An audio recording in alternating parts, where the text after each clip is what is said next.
Hi class, I just want to quickly go over and show you how to use the myshakespeare.com website. This is where we're reading the play. It's linked in the calendar along with the assigned study guide for this week. Just remember, when you do the assigned study guide, just do it act by act, okay? So today your assignment is to read Act 1, Scene 1. And so your assignment would also be in the reading guide to do Act 1, Scene 1. There actually is, in that reading guide, there is a portion for you to fill out about the prologue. However, I'm not expecting you to do that. If you came to class on Thursday, we talked about the prologue. We talked about it line by line. I went through each line and I explained what each line meant. Instead, in Padlet, there's two different prompts in Padlet dealing with questions about Romeo and Juliet, and one happens to deal with the prologue. I want you to answer the question in Padlet instead. Okay, and just remember, when you are posting to Padlet, I need to see your name. I have a few people that posted and they didn't put their name, and so I'm not approving those until you go back and add your name. Please add your name. Remember, this is an artifact for everyone to use. When I say everyone, that means Mrs. Ott's class, Mrs. Spurl's class, and our English classes. Okay, and we're hoping that you use this as a throwback during your senior year, something to look back. Remember, we're making history right now.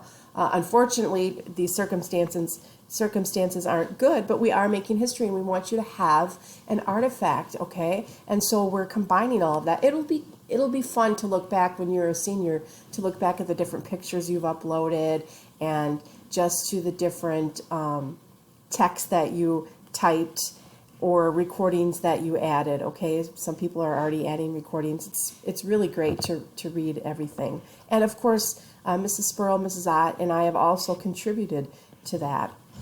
Okay, so back to how to use myshakespeare.com. Very quickly, I just want to go through and show you. You're going to come down here. Well, you can click plays where it says plays, or you can just scroll down and it says explore a play, and you can see we have a number of Shakespeare's plays here. We are, of course, reading Romeo and Juliet, so I'm going to click this icon, My Romeo and Juliet. Okay, and immediately it will take us to Act 1 Prologue. Okay, so there's a play menu, which I'm going to show you right now. If you click that, this is great. It's very interactive, this tool. You can look at resources, okay, using My Shakespeare, which I'm going to go through and show you right now, but again, you can go back and do that if you want. There's a welcome. There's an animated summary. This is really engaging, okay? So I would suggest that you look at the animated summary, and I would look at Shakespeare's Life. Again, these are all little videos for you, and they're really interesting. Now, Shakespeare's play is broke into 5 acts. You can see here, some are longer than others, okay? So Act 5 is our shortest. Okay, and Act 1 we have the prologue, which we've already went over. And even if you didn't necessarily come to class on Thursday, come to our little virtual session, but you've been doing all the lessons with the sonnet, then you did have some exposure to the prologue, and perhaps you already read it for its content versus just looking at it as a sonnet. Okay, so today your assignment is Act 1, Scene 1. And again, in the reading guide, you'll have that assigned. Those assigned questions, and there's only 4 questions per scene, okay? There's only 4 questions per scene.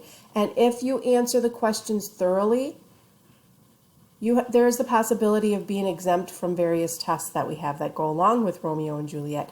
Now, if we were in the traditional classroom setting, you would have a test for each act, okay? But if you do a really good job in the reading guide, you will be exempt from that. So please take your time, answer those questions thoroughly. There's only 4 questions.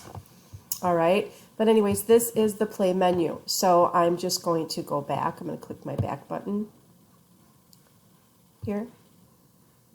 Okay, and I went back one too far, but that's okay. I'm going to click here. And I want to show you a few other features.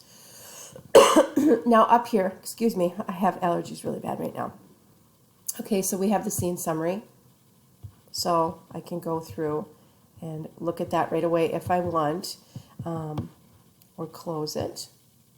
There are videos. There's not always going to be videos for every scene, but there happens to be a video here. And where it says glossed words, let's just take a look at this, okay? So glossed words means whenever you see a bolded word in the text you're reading, in whatever passage you're reading, if you have this feature on, you're going to notice that it's going to help you out with what that term means. Okay, so if I flip it off here, you're not going to see that. So I would keep it on. It's a helpful tool. Notebook here, that's just a place for you to annotate. We're not going to use that feature. This is the first time that I'm using this myshakespeare.com, and this is the first time, in fact, for all of us English teachers using it. And Mrs. Ott and I just decided that we weren't going to use this feature this year. And really all that would be is if we were requiring you to take some notes or to annotate what you were reading. We're not doing that, okay? So you don't have to worry about that feature. Of course, if you want to use it, feel free, but we're not looking at it. Okay, then you're going to notice little icons that pop up. So this first little speaker icon. Two households, both alike in dignity, in fair. So you can see it will read the text to you. In addition to that, in Canvas, I also have an audio version, and I'm going to be quite frank with you about it. The audio version that I have in Canvas is much better. So if you want to get that audio version up at the same time when you're reading this online here, it would be a great idea to do that. The audio version that I have posted for you was created by Simon & Schuster, and it's from the Globe Theater, so it's awesome. It has beautiful sound effects. It's just wonderful. It sounds much more realistic than what you're going to get here by clicking the speaker icon. But again, do what you want, okay, whatever works best for you. However, the audio that I have in Canvas is much more engaging, okay? Going through and talking about some more icons, we have the little thought bubble. So if you click here, it's going to give you a little summary of what you just read here. And of course, in Shakespeare's language, it's early modern English. This is just modern, what we use right now, okay? So in case you have, if you have some questions or a bit of confusion, that's going to help clear that up. Okay, so I'm going to move on now. I'm done with this page. Let's just say, for the sake of argument, we've read it. We're going to move on to Act 1, Scene 1, and that is really what is due for you today. Okay? And I'm just going to quickly show you. Now, we already talked about the little speaker icon up here and the thought bubble, but I just want to point out if there's anything else new, what they do. Okay, so when you see the little jar of ink and the feather pen, that will highlight, if you see over here, if you look at the left-hand side of your screen, you can see that the words are highlighted in yellow. So it's giving you some information about wordplay, and Shakespeare does this a lot. Okay, so we can click here to see the note, which is very helpful because we're going to be talking about the different literary elements. And so when the oxymorons come up, you're going to get some information about that. Okay, so it's really going to help you identify some of these different literary elements that Shakespeare uses. So whenever you see the little feather pen and ink bottle, you can click on that. It'll give you more information. Like I said, this is a really interactive site.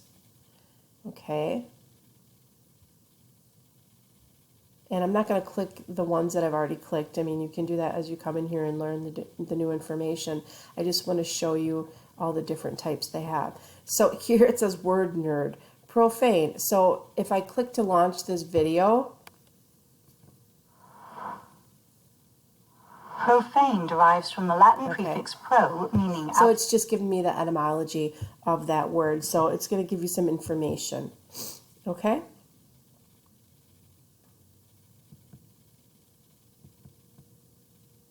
Okay, so when you see the little theater mask, I think this is really cool. You're going to get a performance, and it's telling you who's giving the performance, Montague, and which lines, okay? And you'll see on the right-hand side of the screen, all of your lines are numbered, and that's wonderful. So when we do have class discussion, I might reference certain lines, like lines 129 through 135. What does that mean, or whatever it might be? Okay, and so that's a reference tool for you. So if we click here, we're going to see Montague. That would be Romeo's dad. Have you there been seen with tears augmenting the fresh morning dew? adding to clouds, more clouds with his. Okay, and so that's just Romeo's father, and this is when he's talking to Benvolio, and he's explaining that Romeo is really depressed at this time. Okay, but it's great because you can actually see how the actors would perform the lines. Okay, and again, Shakespeare is meant to be heard, and so this is wonderful that this site is so interactive. Okay, I think that we're good there. I've went through every different sort of icon. All right, let's see. So once you start moving through the different scenes, you're going to see it increases in videos, right? And so you can come here and you can learn more about the different options that are available. Okay, so we have interviews. Yeah, we actually have interviews with the actors, which is awesome, and then some different performances. Okay, so here's Romeo's performance. So you can just go through and look at that. Like I said, this site is really interactive. I think you're going to have a lot of fun with it. You can always go up and look at the scene summaries. Okay, and again, you can click the play menu here and you can sort of hop around. If you, let's say we're into Act 3, but there's something that you can't remember in Act 2, you can always hop right back to that scene. And again, you can look at these resources. Before I would start reading, I would really look at the animated summary, okay, and Shakespeare's Life. Now on Thursday, another thing I just want to address here, because I know that not all of you were able to make it, but on Thursday I did talk about, you know, the benefits of watching the movie first. So that's not anything I'm opposed to at all. If you want to look at a film adaptation, that's fine. Or if you want to watch a play on Friday's calendar date, you'll see that I actually have a link to the full 2013 film adaptation of Romeo and Juliet. I have a link there it's via YouTube, but it's the exact video that I use in the classroom, and I use that particular video because it seems to be the most engaging with your age group. And then there's also the actual play if you want to watch that. But it is very helpful for students to go through and watch it and to see it first. So I don't have a problem with that. If you want to do that, do what works best for you. Or if you just want to watch all of Act 1 or read all of Act 1 and then watch all of Act 1, whatever works best for you. Okay, but those links are there for you in the calendar on last Friday's date. All right. Yeah, and I think that about sums it up. Okay, so have fun using this site. It's really interactive. So I think you're going to have fun with it. You're going to be able to hear it either on this site or again with the audio that I have posted in Canvas. You're going to see the actors acting out particular parts, and it's going to help you with language. Again, you can see the little animated summary here. You can learn more about Shakespeare's life. In fact, Mrs. Ott and I learned some interesting information about Shakespeare here that we had not known, okay? So have fun with that. Thank you. Bye-bye.